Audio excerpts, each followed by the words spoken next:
The sky above Seoul turned dark at 3 in the afternoon. It wasn't clouds or smoke. 300 alien ships materialized in Earth's orbit, each one larger than any human-made vessel. Their shadows fell across continents. People stopped in the streets, pointing upward.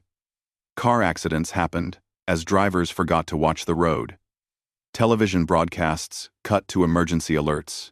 Commander Taemin Park was drinking coffee in his office at Earth Defense Force headquarters when the alarm started. He dropped his cup and ran to the command center. Screens everywhere showed the same impossible sight. Ships, hundreds of them. Their design was nothing like human engineering, all curves and organic shapes that seemed to breathe. "Get me visual confirmation," Taemin ordered. His voice stayed calm, even though his heart raced. "Launch reconnaissance drones. I want to know everything about those vessels." Dr. Hana Shin was already at her station, headphones on, listening. She was the best xenolinguist on Earth, though until today, that title meant nothing. There had never been aliens to study. Now her whole career led to this moment. "Commander, they're broadcasting something," she said. "It's not random. There's structure. Give me 10 minutes. President Ji Young-nam arrived at the command center within 20 minutes. She had been meeting with economic advisors when the ships appeared.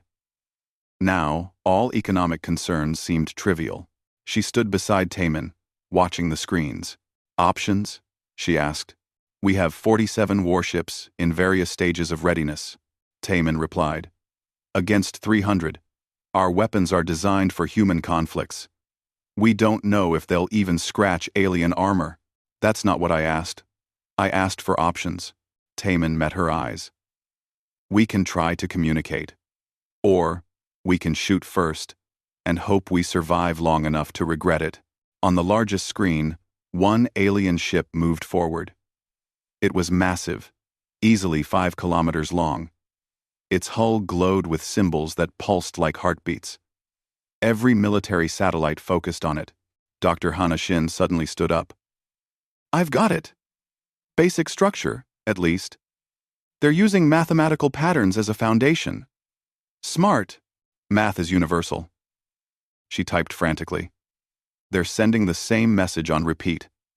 I need another few minutes to translate." When 22 people said, also she was not round, those minutes felt like hours. Taemin ordered Earth's defense fleet to launch but hold position. Captain Minho Kwan led the formation in the EDF Incheon, Earth's newest and most advanced warship.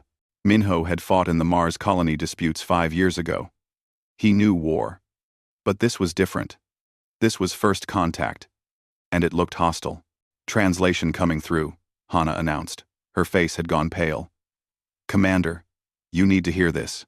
The message played through the command center speakers. Hana had processed it into Korean, but the tone remained cold and absolute. "Primitive species of the third planet. You have been located by the Galactic Imperium. Your civilization has reached faster than light capability, and therefore falls under Imperium jurisdiction. You will submit to Imperium authority immediately. Your requirements are as follows. 30% of all planetary resources will be transferred to Imperium control annually. 100,000 of your species will be provided as labor conscripts each cycle. Your military will disarm. Your government will dissolve. An Imperium administrator will be assigned. You have 72 hours to comply. Resistance will result in complete subjugation of your world." Silence filled the command center. Someone dropped a tablet. The clatter echoed. President Nam spoke first. "They're serious." "Yes," Taemin said. "This isn't a negotiation. It's a demand. Can we fight them?" Taemin pulled up tactical displays. Numbers and projections filled screens. Every analysis showed the same result. "Conventional warfare? We lose. Badly. They have numbers, superior technology, and experience conquering other worlds. The message said they're an Imperium. That means they've done this before. Many times. Then what do we do?" Before Taemin could answer, Hana spoke up. "Request permission to respond," Madam President. Let me try to open dialogue. Crass. President Nam nodded. Do it. Hana crafted a careful message using the same mathematical patterns. She asked for time to consider. She asked to meet face to face. She tried every diplomatic approach she knew. The response came within minutes. 72 hours. Comply or face consequences. President Nam called an emergency session of the Earth Union. Representatives from every nation gathered virtually. The debate lasted 18 hours. Some argued for submission. Survival was more important than pride. Others demanded resistance. Humanity had not come this far to bow to threats. Taman spent those hours studying everything his sensors could gather about the alien fleet. Their ships were powerful, but followed predictable patterns. They moved like they had never faced real opposition. Arrogant. That might be useful. Ambassador Yeji Cho volunteered for a dangerous mission. She would take a shuttle to the alien flagship and request an audience. Maybe seeing humans face to face would change something. President Nam approved the mission. Yeji's shuttle approached the massive alien ship slowly. Her hands shook on the controls, but her voice stayed steady as she broadcast her peaceful intentions. To her surprise, a docking bay opened. They were letting her in. The interior of the ship was nothing like human design. Everything was too tall, too wide. The gravity felt wrong. Yeji's escort were massive reptilian creatures, easily 8 feet tall, covered in scales and wearing armor. They didn't speak. They just pointed where she should walk. She was brought before High Commander Rathkor. He sat on a raised platform, looking down at her. His eyes were yellow and cold. Around the chamber, she saw other aliens. Smaller creatures with insect-like features worked at stations. Some species she couldn't identify moved in the shadows. You are the human representative? Rathkor's voice came through a translation device. It sounded amused. I am Ambassador Yeji Cho. I speak for humanity. Humanity. Such a grand word for such a primitive species. Rathkor leaned forward. You have achieved basic, faster-than-light travel. Congratulations. 10,000 species reached that point before you. All of them now serve the Imperium. We want to discuss terms. There are no terms. There is only submission or destruction. These are not threats. These are facts. The Imperium has existed for 10,000 of your years. We have brought order to 847 worlds. You will be 848. Yeji saw something then that made her blood run cold. In a corner of the chamber, several small aliens were cleaning. They wore collars. They moved like broken things. These were the conquered species. This was humanity's future, if they submitted. What if we refuse? She asked, though she already knew the answer. Rathkor laughed. It sounded like rocks grinding together. But it will be as slaves instead of subjects. The choice is simple. Yeji returned to Earth and reported everything. President Nam listened carefully. She asked detailed questions. Then, she spent 4 hours alone in her office, thinking. The 72-hour deadline approached. Earth's population waited. Some people panicked. Riots broke out in 3 major cities. Others prepared to fight however they could. Weapons stores sold out. People who had never touched a gun learned to shoot. Taman gathered his senior officers. Captain Minho Kwan came in person from the Incheon. Major Subin Lee represented the ground forces. They reviewed every possible scenario. AP, if we fight, we die, Minho said bluntly. If we surrender, we die slowly, Subin replied. Did you hear what the ambassador saw? Those aliens in collars? That's us, in 10 years. Maybe we can resist from within. Submit now, rebel later. They've conquered 847 worlds, Taman said. You think we're the first to have that idea? They know every trick, every rebellion. They've crushed them all. The deadline came. President Nam stood before the cameras. The entire world watched. The alien fleet waited in orbit. People of Earth, she began, we have been given a choice. Submit to slavery or fight for freedom. Some say fighting is suicide. They're probably right. Our enemy is older, stronger, and more experienced than we are. By every logical measure, we should bow our heads and hope for mercy. She paused. But humanity has never been good at logic when freedom is at stake. We crawled from caves not because it was logical but because we refused to accept limitations. We crossed oceans not because it was safe but because we needed to know what lay beyond. We reached the stars not because it was easy, but because staying earthbound was a cage we could not accept. Her voice grew stronger. We did not crawl from caves to bow under foreign stars. We did not build civilizations to watch them torn down. We did not reach space to become slaves. If we must fight impossible odds, then we fight. If we must stand alone against an empire, then we stand. And if we must die free, rather than live as slaves, then we die, with our heads held high. She looked directly into the camera. To the Galactic Imperium, we send this message. No. We will not submit. We will not surrender. We will not bow. Come and take what you want. We'll be waiting. The transmission ended. For 3 seconds, Earth was silent. Then from every city, every town, every home, a sound rose up. People cheering, people crying, people preparing for war, in orbit. High Commander Rathkor received the message. He stared at the screen, confused at first. Then he began to laugh. Insects refusing to acknowledge boots, he said to his officers. Very well. We will teach them. Prepare the first assault wave. Show these humans what defiance costs. Taman Park stood in the command center, watching the alien fleet begin to move. His hands were steady now. Fear had burned away, leaving only determination. He activated the war protocols that had been updated constantly since humans first reached space. All ships, battle stations, he ordered. Ground forces, defensive positions. Civilian evacuation protocols are active. Every human who can fight, fights. Every human who cannot fight, survives to remember us. He looked at the screens showing Earth. His home. Humanity's cradle. Today the galaxy learned something new, he said quietly. Humans don't break easily.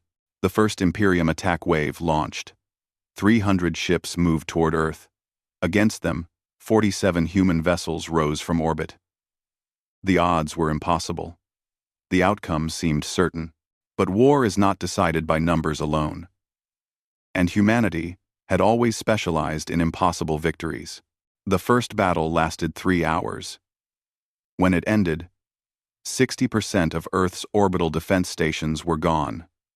Burning debris fell through the atmosphere like shooting stars. People made wishes on the funeral pyres of their defenders. 23 human ships were destroyed. The Incheon survived, but carried massive damage. Captain Minho Kwon limped his vessel behind the moon to make repairs. High Commander Rathkor expected immediate surrender. Instead, Earth launched every remaining ship. The second wave included cargo haulers fitted with weapons, mining vessels carrying explosives, even luxury cruise ships with missile pods welded to their hulls. Nothing military. Everything desperate. They're insane, Rathkor's second officer observed. No, the High Commander replied, watching the screen. They're determined. There's a difference. Crush them anyway. But something strange happened. The human ships didn't fight like military vessels. They fought like pirates. Like terrorists. They used asteroids as cover. They detonated nuclear warheads in close proximity to their own ships just to damage the enemy. One cargo hauler rammed an Imperium destroyer at full speed, both vessels exploding in a ball of fire. The tactics were crude, wasteful, horrifying, and they were working better than they should. Dr. Jun Kim worked without sleep in his laboratory beneath Seoul. He was a weapons physicist, but his budget had always been limited. Now the president had given him unlimited resources and one instruction: find any way to kill the enemy. He stared at industrial equipment. Mining lasers powerful enough to cut through asteroids. Electromagnetic launchers designed to shoot cargo containers into orbit. Chemical explosives meant for construction. None of it was designed for combat. All of it could kill. We can't match their technology, June muttered to himself. So we don't try. We use everything we have, in ways they don't expect. He called Commander Taman Park. I need transport for equipment to Luna Base. Heavy equipment. And I need crews who don't ask questions. What are you planning? Something stupid. Which means it might work. On the ground, Major Subin Lee prepared her Marines for the impossible. Intelligence suggested the Imperium would attempt ground invasion within 48 hours. Their forces were called Velthara. Massive reptilian warriors bred for combat. Each one was worth 10 human soldiers in straight fighting. Subin had no intention of fighting straight. She studied everything humanity knew about urban warfare. Every terrorist tactic. Every guerrilla strategy. Every dirty trick used throughout history. The Imperium expected honor and formation fighting. She would give them chaos and bloodshed. Turn every city into a maze, she ordered her officers. Booby traps on every corner. Snipers in every building. We don't hold ground. We make them pay for every meter. And when they take a position, we take it back at night. We make them afraid of shadows.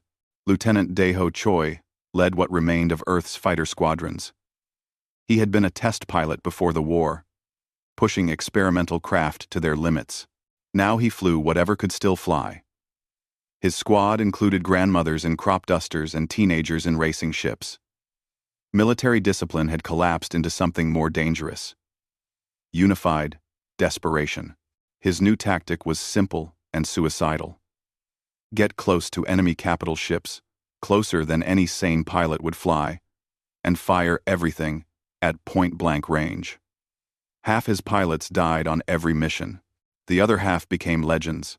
We're gnats biting a bear, he told his squad before one mission. But enough gnats can drive a bear mad. And a mad enemy makes mistakes. 3 days into the siege, the Velthara landed. Rothkor sent 50,000 warriors to take Seoul. They came in massive dropships, armored and armed with weapons that turned buildings to dust. They expected token resistance followed by panicked surrender. Instead, Major Subin Lee turned Seoul into hell. The Velthara advanced into streets that exploded. Buildings collapsed on formations. Sniper fire came from everywhere and nowhere. Human soldiers appeared, fired, and vanished into tunnels. Chemical weapons banned for a century came out of storage. Biological agents humanity had sworn never to use again were deployed without hesitation. The Velthara were superior warriors, but they had never faced an enemy that refused to fight fairly. They had never conquered a species willing to use every dirty trick, every taboo weapon, every suicidal tactic. The Imperium waged war with rules and honor. Humanity waged war with desperation and fury. By the end of the first week, the Velthara held 3 city blocks. They had expected to hold the entire city. Casualties mounted. Bodies piled up. And still, the humans kept fighting. This is not normal, Counselor Thexil reported to the Archon Council. Thexil was a Kresh, an insectoid administrator who had overseen hundreds of conquests. Standard procedure suggests a species this outmatched surrenders within days. The humans are entering week 2, with no signs of breaking. They're primitives. Archon Prime Thalzorix replied. They simply don't understand their position. Respectfully, Your Excellency, I believe they understand perfectly. They're choosing extinction over submission. Then we'll grant them extinction. But extinction proved harder than expected. Captain Minho Quan had repaired the Incheon enough to fight. He started hunting supply convoys. The Imperium fleet needed food, ammunition, fuel. Convoys ran from the fleet's support ships to the front lines. Quan turned those supply runs into nightmares. He used asteroids as camouflage. He powered down all systems and drifted like debris until enemies passed. Then he struck, destroyed what he could, and vanished before reinforcements arrived. Other surviving human ships copied his tactics. Soon the Imperium couldn't move supplies without heavy escort. Captain Salmon Yu had commanded submarines in the Pacific Fleet before the war. Now she applied submarine warfare doctrine to space. Wolf packs, silent running, torpedoes in the dark. Her ship was a destroyer that survived the first battle by hiding in the moon's shadow. Now, she taught other captains to think like submarine commanders. Space is just another ocean, she explained to confused officers. The enemy can't see everything. Use that. Be patient. Wait for the perfect shot. One good ambush beats 10 fair fights. Dr. Jun Kim's modifications started reaching the front lines. Mining lasers mounted on trucks could cut through Velthara armor. Electromagnetic launchers fired containers full of ball bearings into enemy formations at hypersonic speeds. Delivery drones became kamikaze weapons. Every piece of civilian technology became a tool of war. A Velthara commander reported to Rathkor, "These humans fight without honor. They use weapons banned by Galactic Convention. They target medical ships. They fake surrenders to set ambushes. They're barbarians. Then treat them as barbarians," Rathkor ordered. "Show no mercy." But mercy had never been on the table. The Imperium had come to conquer, not negotiate. The difference was that now they were paying a price they hadn't expected. The siege that should have taken 2 weeks stretched into month 2. Commander Taemin Park coordinated everything from his command center. He slept 3 hours a night. He watched good people die on his orders. He made decisions that killed thousands to save millions. The weight nearly broke him, but he never let it show. "We can't win," his second officer said one night. "Best case, we survive long enough to be remembered." "That's enough," Taemin replied. "If we're remembered, we inspire. If we inspire, others might resist." The Imperium controls 847 worlds because no one believed resistance was possible. We're changing that. 1, 1, 1, 1, 1, 1, 1, 1, 1, 1, 1, 1, 1. He had started broadcasting Earth's struggle on captured Imperium communication channels. Every battle, every victory, every defeat. Raw footage of humans fighting impossible odds. The Imperium tried to jam the signals but couldn't stop them all. On 17 conquered worlds, species that had submitted centuries ago watched humans die rather than bow. Something stirred in populations long since broken. A dangerous question started being asked. If humans can resist, why can't we? The turning point came at Luna Base. Dr. Jun Kim had converted the mining facility into a massive weapons platform. When the Velthara came to take it, 40,000 warriors in full assault formation. They expected heavy resistance. They got something else. Major Subin Lee commanded the defense with 5,000 Marines. She let the Velthara land. Let them surround the base. Let them begin their assault. Then she spoke to her troops. "We can't hold this base, we all know that. But we can make them remember us. 14,000 enemy soldiers are on this rock. The base has 8 fusion reactors. Do the math." Quote, her Marines understood. They fought like demons, falling back through prepared positions. Every room was a kill zone.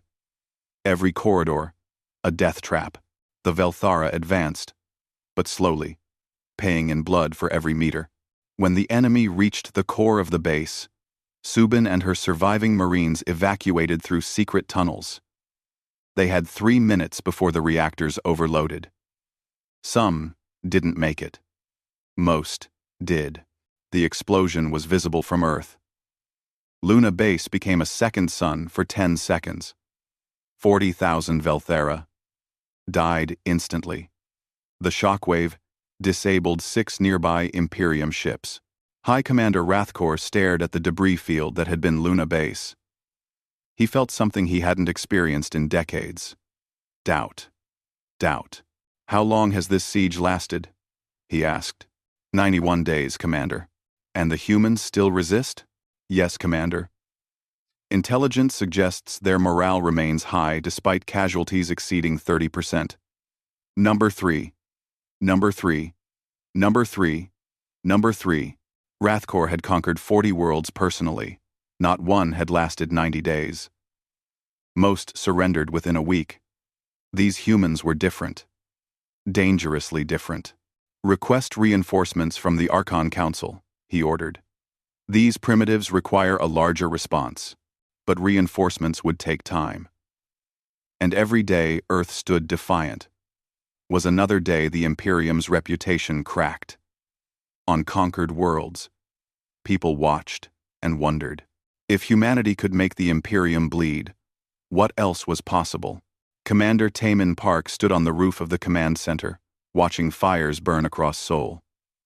Half the city was rubble. Millions were dead. Resources were running low. By every measure, Earth was losing, but they were still fighting.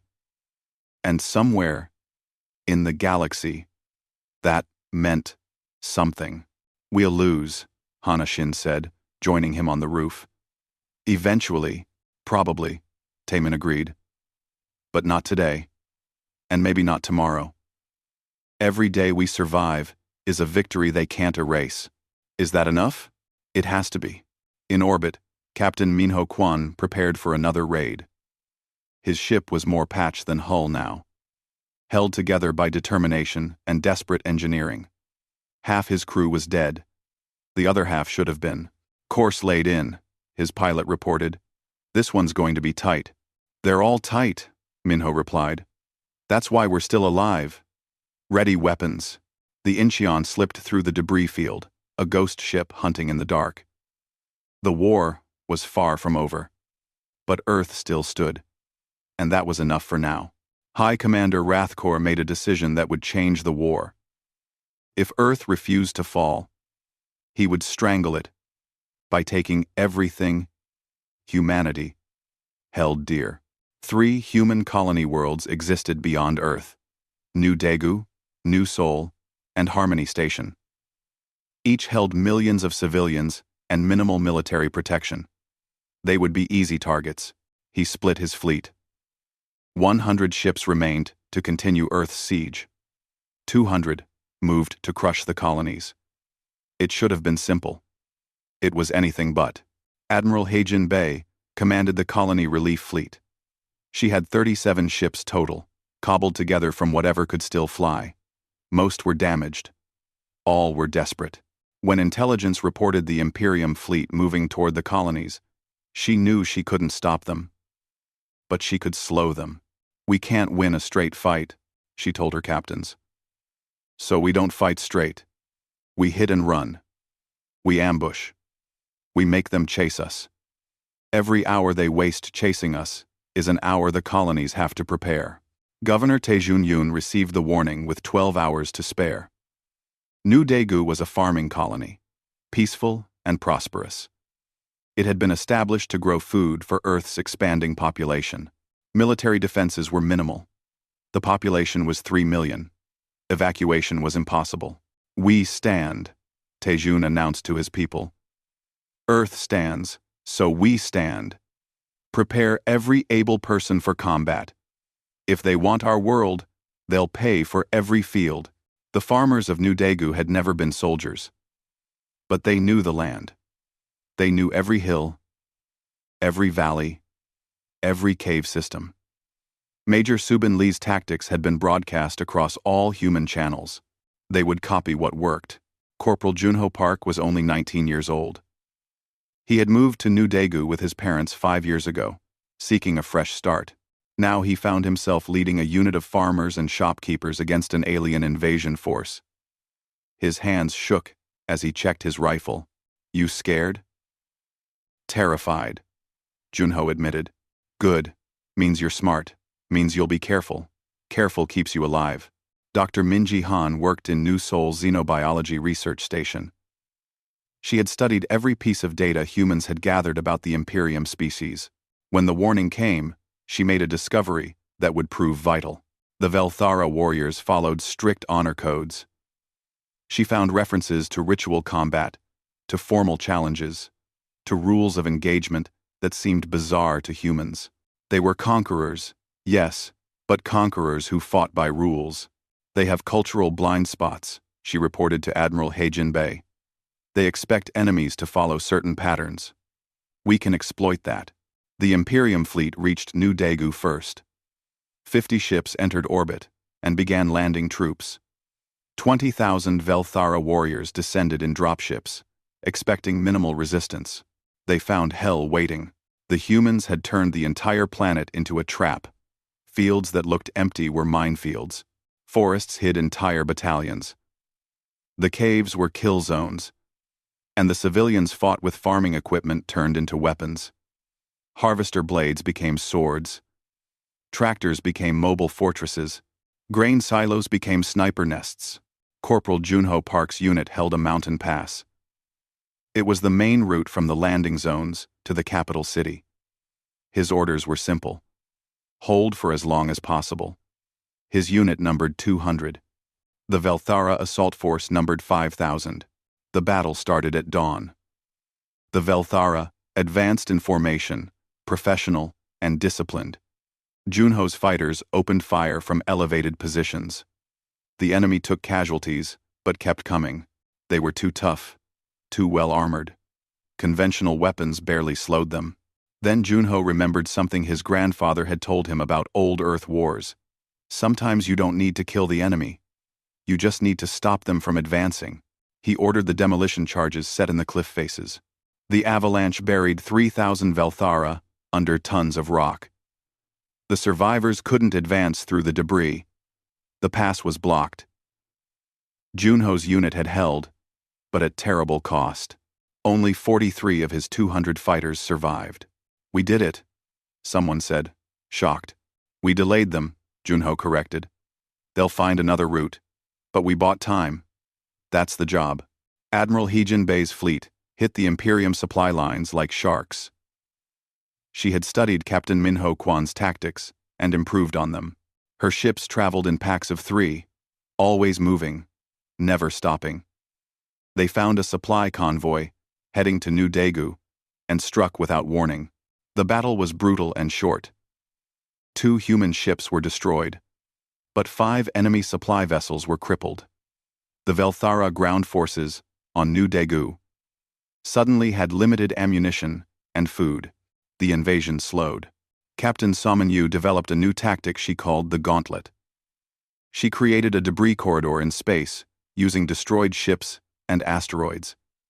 The passage was narrow, filled with floating wreckage. Then she leaked false intelligence, suggesting it was the only safe route to Harmony Station. The Imperium took the bait. 20 capital ships entered the gauntlet. Human forces were waiting on both sides, hidden among the debris. They opened fire at point-blank range. It was a massacre. 8 Imperium ships were destroyed before they could escape.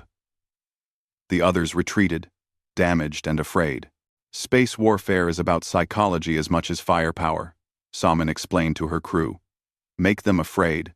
Make them cautious. Cautious enemies are slow enemies. On New Sol, Sentinel Crixenal led the assault. He was a legendary Velthara warrior, veteran of 50 campaigns. He had never failed to conquer a target. But these humans confused him. They didn't fight with honor. They used tricks and deception. They violated every rule of proper warfare. A human commander challenged him to single combat. Crixenal accepted, as honor demanded. The human was female, small, by Velthara standards. Major Subin Lee had traveled to New Sol to help coordinate defenses. Now, she stood before a warrior twice her size. The duel lasted 3 minutes. Subin lost. Crixenal's blade pierced her shoulder. But as she fell, she smiled. "Check your armor," she said. Crixenal looked down. Explosive charges covered his torso. Placed during the fight, while he focused on dramatic moves. Subin's team detonated them remotely. The explosion killed 30 Velthara warriors standing nearby. Subin survived, badly wounded, but alive. She had been wearing blast armor under her uniform. No honor in that, Krixnal said, bleeding but not dead. His armor had absorbed most of the blast. Honor doesn't feed my children, Subin replied. Victory does. Something changed in Krixnal that day. He began to understand that humans fought differently not because they lacked honor, but because they valued different things. They valued survival, victory, freedom. And they would do anything to achieve those goals. Commander Taemin Park coordinated the defense of all 3 colonies from Earth. His resources were stretched impossibly thin. Every ship was needed in 3 places at once. Every soldier was outnumbered 10-1. But somehow, they held. He developed Operation Wildfire, a strategy of constant raids on Imperium supply chains. If humans couldn't win big battles, they would win hundreds of small ones. Every convoy attacked was supplies denied. Every patrol ambushed was troops diverted from front lines. Captain Minho Quan captured his first enemy ship during one of these raids. The Imperium corvette was damaged and isolated. Instead of destroying it, he boarded it. The fight was vicious. Half his crew died, but they took the ship. The captured vessel had intact data banks. The intelligence was priceless. Star charts, military codes, supply routes. Most importantly, information about the Imperium's structure. They control 847 worlds, Taemin read the reports. But they only have military garrisons on 150. The rest are controlled through reputation and fear. They're stretched thin. They maintain order because no one believes resistance is possible. Dr. Hana Shin saw the opportunity immediately. If we can prove resistance works, that's a big if. We're barely surviving, but we are surviving. That's more than the Imperium expected, more than anyone expected. They began broadcasting not just to Earth and the colonies, but to Imperium-controlled space. Every battle, every human victory, no matter how small, the message was clear. The Imperium can be fought. The Imperium can bleed. On 17 conquered worlds, populations that had been broken for generations watched humans fight impossible odds. Something stirred in hearts long since crushed. A dangerous thought spread. If they can do it, why can't we? Counselor Thexil reported these developments to the Archon Council with growing concern. The human conflict is spreading. Not physically, but ideologically. We're seeing increased unrest on multiple worlds. Nothing serious yet, but the pattern is troubling. They're insects. Archon Prime Thalzorix dismissed. Let them buzz. When we crush the humans, the others will remember their place. But crushing the humans proved difficult. New Daegu still fought. New Seoul held firm. Harmony Station had repelled 3 major assaults. And Earth, against all logic, refused to fall. Corporal Junho Park became a symbol, though he never wanted to be. A journalist embedded with his unit filmed his defense of the mountain pass. The footage spread across human space and beyond. A teenage boy leading farmers against professional warriors. Losing 90% of his force, but completing his mission. Never stopping. Never surrendering. Young people across human worlds saw Junho and thought, if he can do it, so can I. Recruitment centers were overwhelmed. Everyone wanted to fight. Old grudges were forgotten. Political divisions vanished. Humanity united in a way it never had before. Governor Taejun Yoon stood in the ruins of New Daegu's capital city. Half of it was destroyed. 30% of the population was dead. But the Imperium forces had stalled. They held landing zones but couldn't advance. Every day they stayed was another day. Humans prepared better defenses. We can't win, his aide said quietly. Doesn't matter, Taejun replied. We make them pay. Every day, every hour, We make conquest so expensive that other worlds see and think twice about submitting. We're not fighting for New Daegu anymore.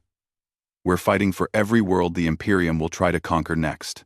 Admiral He Jinbei's fleet had grown. Reinforcements from Earth brought her numbers to 60 ships. Still vastly outnumbered, but no longer helpless.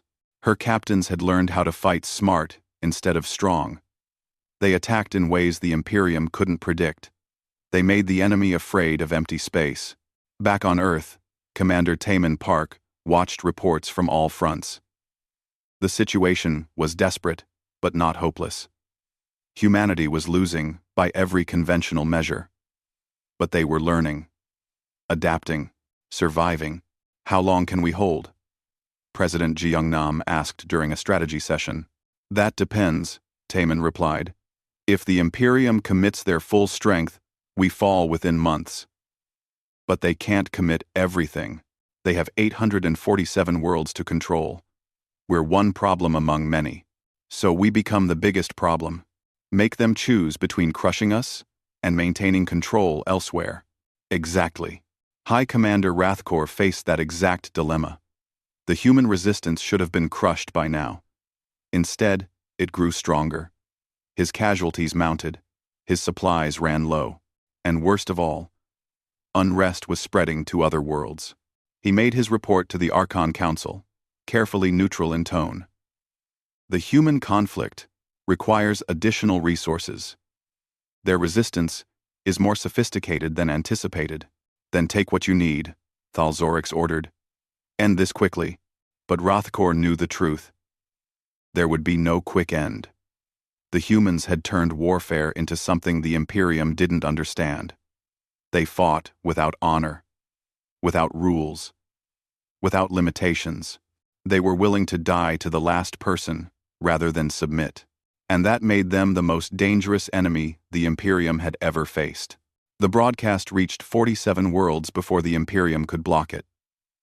Dr. Hannah Shin had worked for weeks to crack Imperium communication protocols. Now raw footage of human resistance spread across conquered space like wildfire. Species that had submitted generations ago watched in shock as primitive humans fought the unbeatable empire. On Quaril Prime, a worker named Vix watched a human soldier plant explosives on a Velthara transport. The soldier died in the blast, but took 12 enemy warriors with him. Vix felt something he thought had died with his ancestors. Hope. Ambassador Yoonji Kang flew the most dangerous mission of her life.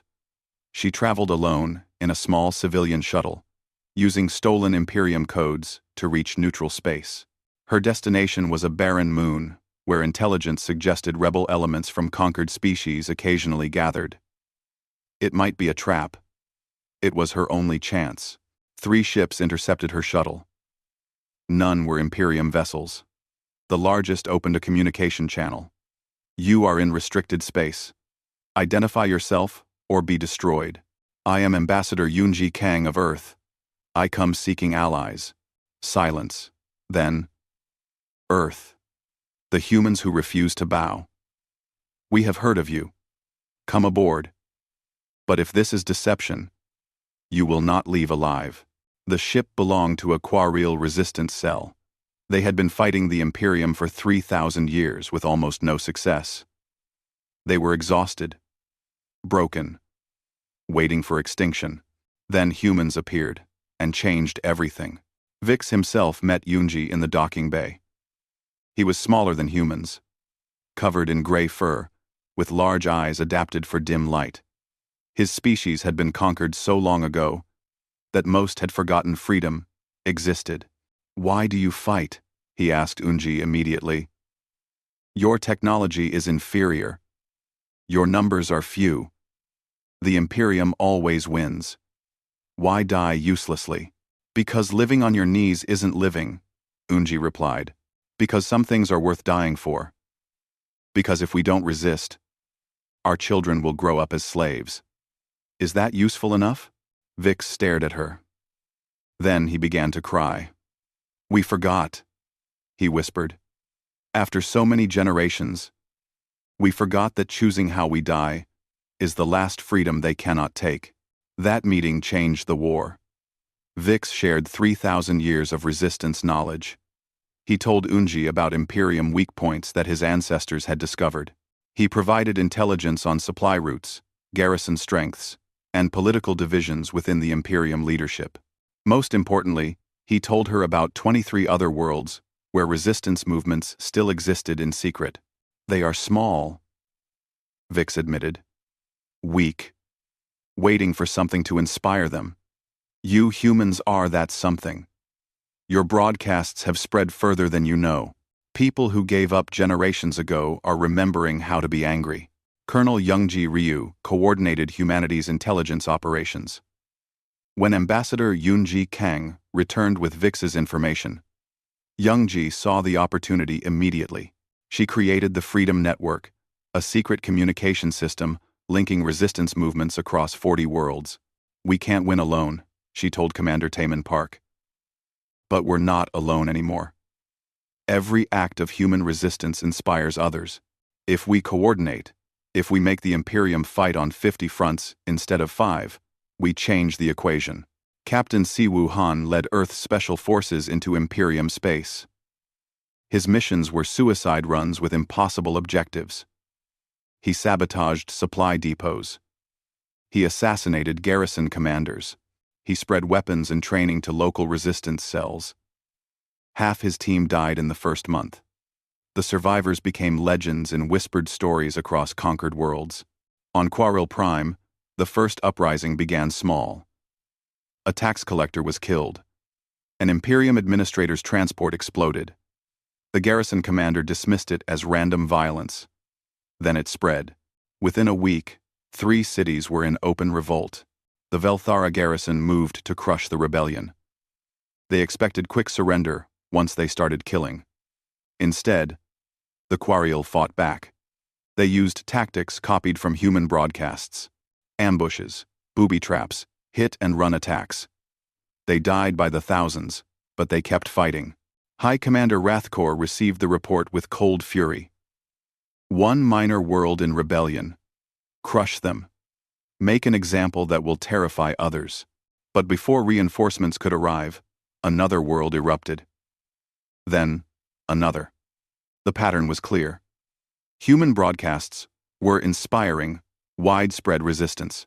The Imperium's reputation-based control system was collapsing. Sentinel Krixnal stood in his quarters on New Sol, watching footage of the uprisings. He had spent months fighting humans. He had learned to respect their determination, if not their methods. Now, he faced a question that troubled him deeply. The Velthara were warriors. They served the Imperium because it brought glory and purpose. But what if the Imperium was not honorable? What if conquest was not glorious, but simply brutal? The humans had planted seeds of doubt in his mind. He requested a meeting with Major Subin Lee under formal truce. She arrived with guards. Suspicious, but curious.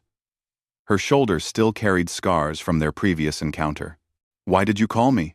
she asked. "To understand," Krixnal replied. "My people conquer. It is what we do. It brings order to chaos. Yet you resist unto death. Why? Because your order isn't order. It's oppression. You call it peace, but it's just the silence of conquered people too broken to scream.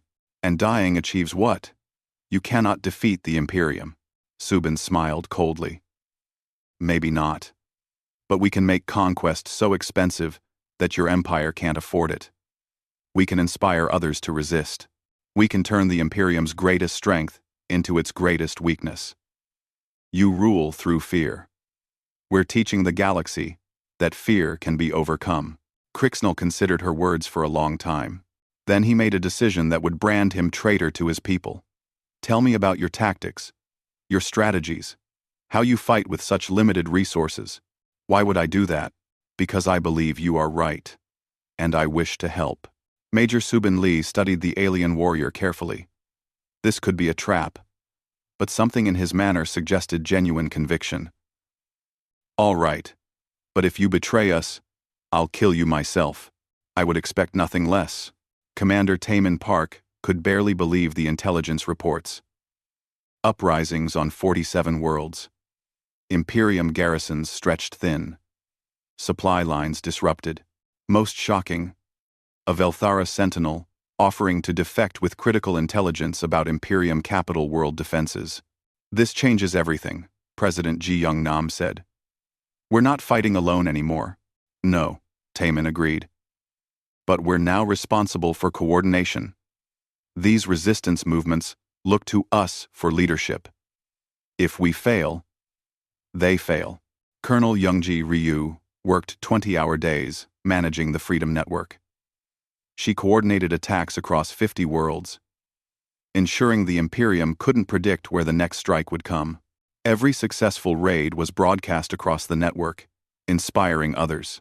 Dr. Jun Kim collaborated with scientists from 12 different species. Each brought unique perspectives and technologies.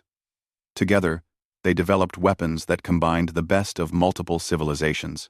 A Quarial stealth system attached to a human missile.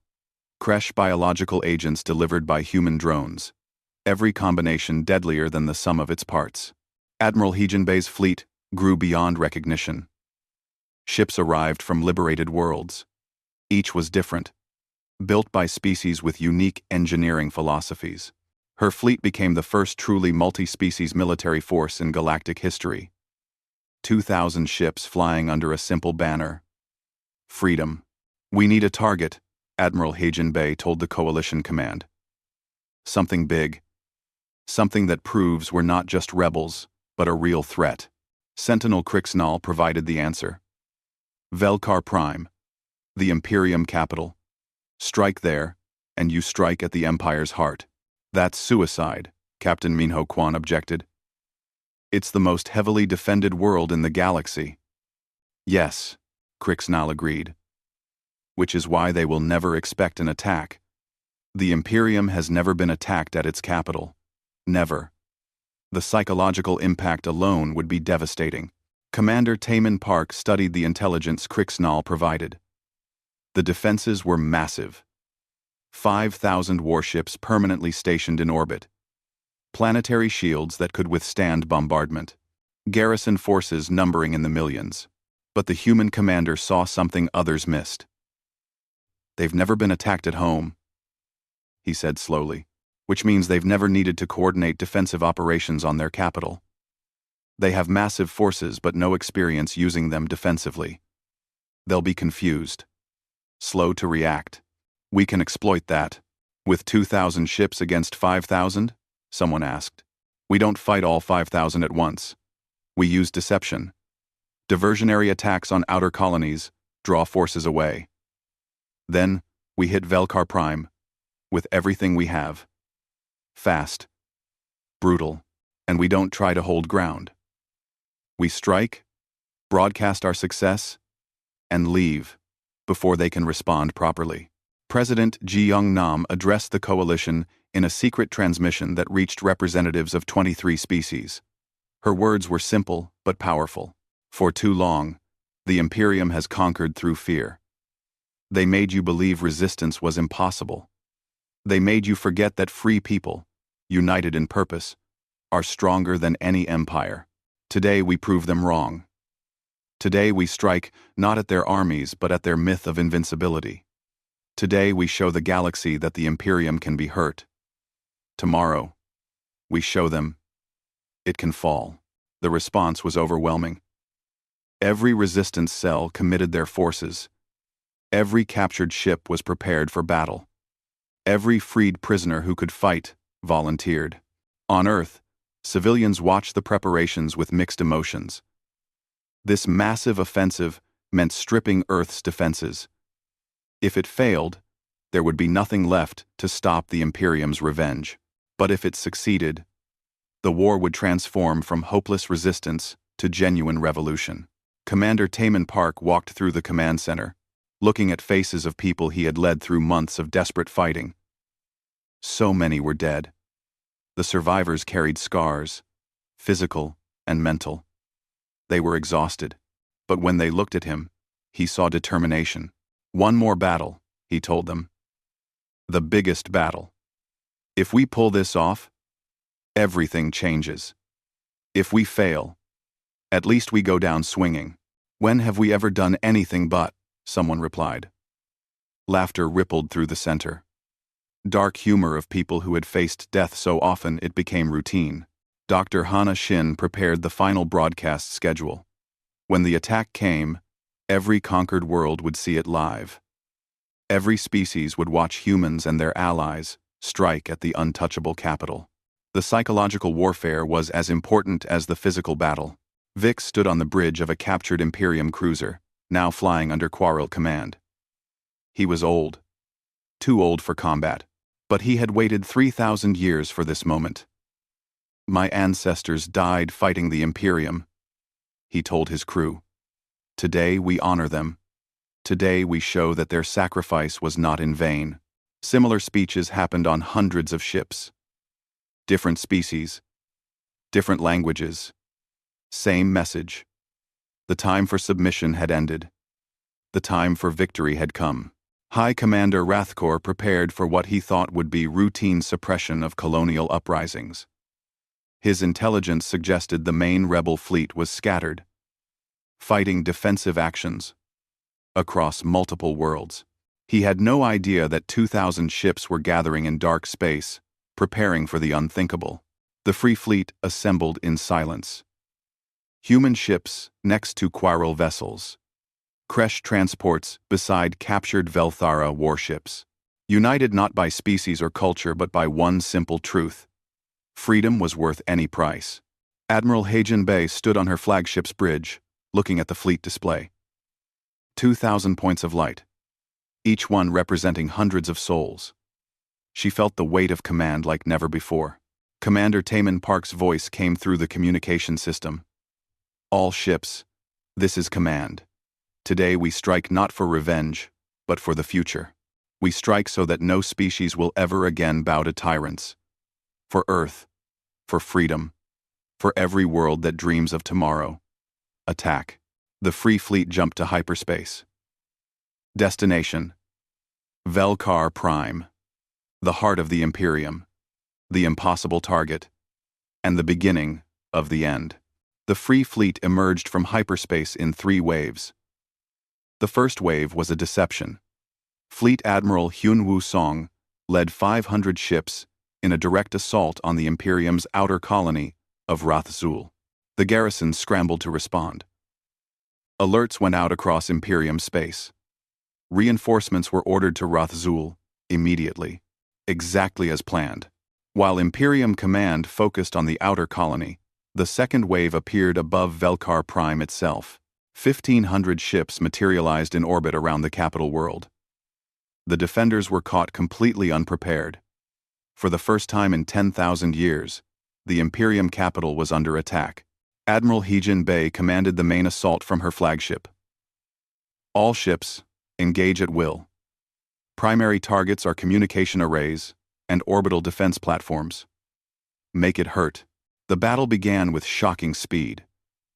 Human ships used kamikaze tactics learned from months of desperate fighting. Quarrel vessels employed stealth technology the Imperium thought they had lost. Kresh biological weapons disabled entire stations. The coordinated assault was something the Imperium had never faced. Captain Minho Quan led the Phantom Squadron, using sensor ghosts and electronic warfare to make 15 ships appear as 50. Imperium defenders shot at targets that didn't exist, while real threats slipped through. His Incheon, patched together so many times it was barely recognizable, struck at the heart of the orbital defense grid. "This is for Earth," he whispered, firing everything he had. The orbital platform exploded in a ball of fire. 3 more followed. The planetary shields flickered, but held. Velkar Prime's defenses were massive, but the attackers were everywhere at once. On the planet's surface, Archon Prime Thalzorix watched the battle in disbelief. How? How did they coordinate this? How did they reach our capital undetected? "The human resistance has spread to multiple species," Counselor Thexiel reported. "Intelligence suggests this is a coalition attack. 23 different species fighting together. Impossible. Conquered species cannot unite. They lack the will." Apparently, they learned will from the humans. General Narration led the ground invasion force. 300 transport ships plunged through the atmosphere, while space battle raged above. The transports were mix of human, Quaril, and captured Imperium vessels. Most wouldn't survive the landing, but enough would. The atmospheric insertion was brutal.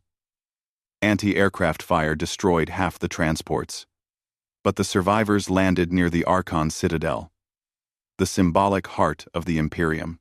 50,000 troops poured out, facing a garrison force of 200,000. The odds were impossible. The troops attacked anyway. Major Subin Lee led the assault on the Citadel gates. She had survived Earth's siege, New Dagu's battles, and countless raids. Every scar on her body told a story of survival against impossible odds. Today would add more scars or end the story entirely. For every world they conquered, she screamed, charging forward. For every species they broke. For freedom, her troops followed her into hell. The Velthara garrison was the Imperium's finest, defending their most sacred ground. The battle was savage. Every meter was paid for in blood, but the attackers had something the defenders lacked. They had nothing to lose. Corporal Junho Park fought in Major Subin Lee's unit. The young man who had held a mountain pass on New Dagu was now a veteran of 100 battles. He moved through the combat zone with practiced efficiency. No longer the scared teenager, but a hardened warrior. He saw Major Subin Lee go down, struck by enemy fire. Without hesitation, he grabbed her and dragged her to cover. "Stay with me, Major." "Keep going," she gasped. "Get to the Citadel. Don't stop for anything, not even me. I'm not leaving anyone behind." Not today. He signaled for medics while laying down covering fire. Around him, humans fought beside Quaril. Species that had never fought together now bled together. It was beautiful and terrible. Commander Taman Park watched the battle from his command ship, coordinating 3 different combat zones simultaneously. The outer colony diversion was working. Imperium reinforcements were rushing to the wrong target. But the window wouldn't last long. "Admiral Heijin Bei, how long can you hold orbit?" "Maybe an hour. Their reserve fleet is mobilizing. When they arrive, we're outnumbered 3 to 1. 1 hour. That's all we need." "Ground forces? Status?" General Nari Chung responded through heavy static. "We're at the Citadel entrance. Taking heavy casualties but advancing. Need 30 minutes to breach the council chamber. You have 20. After that, we evacuate, whether the mission is complete or not." Captain Siwoo Han's Special Forces team had infiltrated the Citadel through maintenance tunnels. They moved through corridors filled with enemy troops. Silent and deadly. Their mission was critical. Reach the central control network and give Dr. Hana Shin access. They encountered a Velthara patrol. The fight was quick and brutal. 2 of Siwoo's team died, but they took down all 8 enemies. "Keep moving," Siwoo ordered. "We're close." They found the control center guarded by 20 elite warriors. Siwoo had 8 troops left. "We do this the hard way," he said, priming grenades. For Earth, the assault was suicide. 6 of his team died in the first 30 seconds. But they cleared the room. Captain Siwoo Han, bleeding from multiple wounds, reached the control terminal and connected Dr. Hana Shin's device. "You're in," he transmitted. "Make it count." Then he collapsed, not knowing if he would survive. Dr. Hana Shin sat in a command ship above Velkar Prime, hands flying across her console. She had one job: broadcast this battle across every Imperium world simultaneously. Every species needed to see that the untouchable capital could burn. The connection was unstable. Imperium security tried to block her. But Counselor Thexil, the Kresh administrator who had secretly aided the resistance, provided override codes. The broadcast went live. 847 worlds saw the impossible. The Imperium capital under attack. The Archon Citadel breached. The myth of invincibility shattered in real time. Major Subin Lee, treated by medics, forced herself to stand. She led her troops into the citadel itself. The architecture was grand, designed to inspire awe and fear. Today, it inspired only determination. They fought floor by floor, room by room. The Velthara defenders were magnificent warriors, but they were defending while the attackers were liberating. Different motivations, different outcomes. Sentinel Crixnell fought alongside human troops, his presence shocking Velthara defenders. "Traitor!" they screamed at him. "No," he replied, cutting down his former brothers. "I finally understand honor. It is not found in conquest, but in defending those who cannot defend themselves. These humans taught me what we forgot." The coalition forces reached the council chamber. Archon Prime Thalzorix waited with his personal guard. He was ancient, over 400 years old, ruler of the greatest empire in galactic history. He faced the mongrel army with cold rage. "You cannot win," he told Major Subin Lee. "Kill me, and another will take my place. Destroy this world, and the Imperium continues. We are eternal." "No empire is eternal," Subin replied. "Rome fell.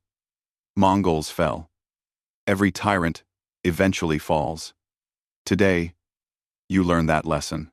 The final battle in the council chamber lasted 10 minutes. Archon Prime Thalzorix fought with ancient weapons and power beyond normal beings. But he was one, and they were many. Sentinel Crixnall challenged him to ritual combat, the only way to truly defeat an Archon. The duel was magnificent. Crixnall was younger, but Thalzorix had centuries of experience. They fought with blades, with honor, with everything they were. In the end, youth and righteous purpose defeated age and arrogance. Thalzorix fell. "The Imperium dies with me," he gasped. "No," Crixnall replied. "It transforms into something that serves instead of enslaves." President Jeongnam's voice suddenly broadcast through the chamber, transmitted from Earth. "Archon Council, hear terms of the Free Coalition. The Galactic Imperium as it exists will dissolve. All conquered worlds gain immediate independence. All garrison forces will withdraw. War crimes trials will be held for council members who authorized atrocities. In exchange, we offer amnesty to common soldiers and cooperation in building a new order based on equality." Councillor Thex Il, the creche administrator who had secretly aided the resistance, stood. "I accept these terms on behalf of the remaining council. The Imperium has fallen. Let something better rise." Admiral Heijin Bei received the signal to extract ground forces. Many couldn't make it. Some soldiers stayed behind to cover the retreat, knowing they would die. They did it anyway. Lieutenant Daeho Choi led the final flight. His mission was symbolic but vital. With enemy fire surrounding him, he landed on top of the Archon Citadel and planted Earth's flag. The blue and white banner flew above the capital of the fallen empire. The image was captured by every camera, broadcast across 847 worlds. That single image became the symbol of the revolution. Earth's flag above the enemy capital. The impossible made real. The Free Fleet jumped to hyperspace, leaving Velkar Prime burning. They had lost 800 ships. Thousands were dead. But they had done the impossible.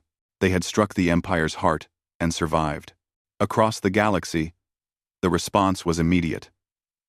On 200 worlds, uprisings began simultaneously. Populations that had been conquered for centuries rose up. Imperium garrisons, already stretched thin and demoralized by their capital's fall, couldn't respond effectively. Colonel Youngji Ryu coordinated the planetary liberation operations.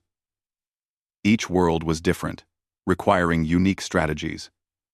But the message was universal. The Imperium was broken. Freedom was possible. High Commander Rathkor received orders to return to Velkar Prime with all forces. But when he arrived, the capital was in chaos. The Archon Council was dissolved. Councillor Thexiel had assumed temporary leadership and was negotiating surrender terms. "This is not possible," Rathkor said, staring at his homeworld's burning orbital platforms. "It happened," Thexiel replied. "The humans taught the galaxy something we forgot. That tyranny only works if people submit. The moment they refuse, the whole structure collapses. We can still fight. We have millions of troops. To what end? To preserve an empire built on oppression? Or to build something new?" Thexiel showed him footage of the uprisings. 200 worlds are in rebellion. We can kill billions trying to hold them. Or we can accept that the old order is dead and help create a better one. Rathkor watched Earth's flag flying over the Archon Citadel. He felt rage, then despair, then something unexpected. Relief. The burden of conquest was gone. The Velthara could be warriors without being oppressors. "What happens now?" he asked quietly. "Now we talk. Now we build. Now we learn to be equals instead of masters." 5 years passed. The Galactic Coalition formed with representatives from 200 species. Leadership rotated annually. No single species could dominate. Disputes were resolved through discussion, not conquest. Earth became a symbolic center of the coalition. Not because humans ruled, but because they had sparked the revolution. Visitors from across the galaxy came to see the small blue world that had defied an empire. Commander Taman Park, now retired, addressed the Coalition Assembly on the 5th anniversary of Velkar Prime's fall. He was only 40 years old, but looked 60. War had aged him. "We did not fight to replace one empire with another," he said. "We fought so that no species would ever bow again. The Imperium fell not because we were stronger, but because we refused to accept that submission was inevitable. Remember that. When new threats arise, when new tyrants appear, remember that free people united in purpose can overcome any oppression." The assembly erupted in applause. Species that had been enemies now stood together. The Velthara served in the Coalition Defense Force alongside humans. The Quaril rebuilt their civilization with human assistance. The Kresh administered worlds fairly, instead of exploiting them. It wasn't perfect. There were disputes. There were failures. But there was also hope. Captain Minho Quan, now Admiral Quan, commanded the Coalition Defense Force. His flagship was a new vessel, built with technology from 50 different species. The Incheon had been retired to a museum, preserved as a reminder of desperate times. Corporal Junho Park returned to New Daegu. He was only 24, but carried enough scars for a lifetime. He became a teacher, telling young people about the cost of freedom. The mountain pass he defended was renamed in honor of the fallen. Every year, survivors gathered there to remember. Major Subin Lee never fully recovered from her wounds. She walked with a cane and constant pain. But she trained the next generation of coalition soldiers, teaching them that victory isn't about strength, but about refusing to quit. Ambassador Yunji Kang became the coalition's chief diplomat, building bridges between species that had been enemies. She worked tirelessly to ensure past mistakes weren't repeated. Vix, the old Quaril who had kept rebellion alive for 3,000 years, lived to see his people truly free. He died peacefully, surrounded by descendants who knew freedom because he never stopped believing it was possible. On a remote world, in a small museum, a child from a species humanity had never met stood before a display. The display showed Earth's flag flying over the Archon Citadel. She asked her grandmother, "Who were these humans?" The grandmother, who remembered the old days of submission, smiled. "They were the species that taught the galaxy something we had forgotten. That chains can be broken. That tyrants can fall. That no matter how weak you seem, if you refuse to bow, you cannot be conquered. Will there be more tyrants? Probably. But now we know how to fight them. We know that, united, we are stronger than any oppression. That is the human's greatest gift. Not victory, but the knowledge that victory is possible." The child looked at the flag, memorizing its colors. I would like to meet a human someday. You will. They welcome all species now. That's what they fought for. Not just their freedom, but everyone's. Across the galaxy, similar conversations happened. The story of Earth's resistance became legend. Every species told it differently, but the message remained the same. A small world, facing impossible odds, refused to surrender and changed everything. The Imperium was gone. The coalition flourished, and Earth's flag, planted on an enemy capital by a pilot who survived impossible odds, flew not as a symbol of conquest, but as a reminder. The reminder that free people, united in purpose, cannot be defeated.